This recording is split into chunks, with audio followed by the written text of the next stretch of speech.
കോഴിക്കോട്ട് മാധ്യമപ്രവർത്തകയോട് അപമര്യാദയായി പെരുമാറിയെന്ന പരാതിയിൽ മാപ്പ് പറഞ്ഞു സുരേഷ് ഗോപി. ഒരു മകളെപ്പോലെയാണ് കണ്ടതെന്നും ഒരു അച്ഛനെ പോലെ മാപ്പ് പറയുന്നുവെന്നും സുരേഷ് ഗോപി മനോരമ ന്യൂസിനോട് പറഞ്ഞു. പലതവണ ഫോണിൽ വിളിച്ച് മാപ്പ് പറയാൻ ശ്രമിച്ചെന്നും സുരേഷ് ഗോപി പറഞ്ഞു. ഖേദം പ്രകടിപ്പിക്കാനല്ല ഞാൻ പറയുന്നത്. വർക്ക് പ്ലേസില് അവരത് അങ്ങനെയാണ് വ്യാഖ്യാനിച്ചതെങ്കിൽ എനിക്ക് അങ്ങനെ ഒരു ഇന്റൻഷൻ ഇല്ല, ഒരു റോങ് ഇന്റൻഷനും ഇല്ല. ഞാൻ അങ്ങനെ വിചാരിച്ചിട്ടേ ഇല്ല. വർക്ക് പ്ലേസിൽ അങ്ങനെ പബ്ലിക് പ്ലേസിൽ ആരോ അത് വീഡിയോയിൽ കാണിച്ചു, അതതിന് മോശമായിട്ട് തോന്നിയെങ്കിൽ തീർച്ചയായിട്ടും സോറി തന്നെയാണ്. അത് പറയാൻ വേണ്ടി വിളിച്ചിട്ട് എടുത്തിട്ടില്ല. അപ്പൊ ഇന്നിപ്പോ കാലത്ത് അത് നിയമ നടപടി എന്ന് പറയുമ്പോ പിന്നെ ഞാൻ എന്ത് പറയാന്? എന്റെ വഴി മുടക്കിയാണ് നിൽക്കുന്നത്.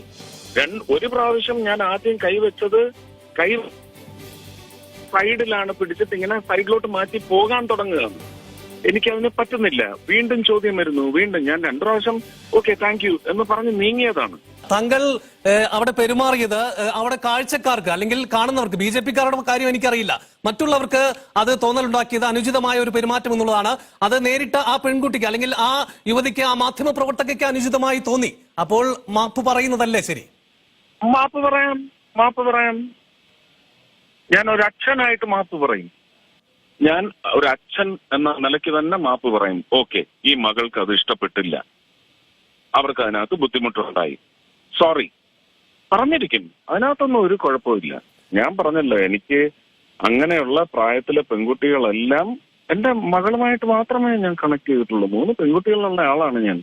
പബ്ലിക് പ്ലേസിൽ അങ്ങനെ ഞാൻ പെരുമാറുമോ? അവര് അത് ഒഫൻഡഡ് ആയി എങ്കിൽ മാപ്പ് അത് തന്നെയാണ് പറഞ്ഞത്.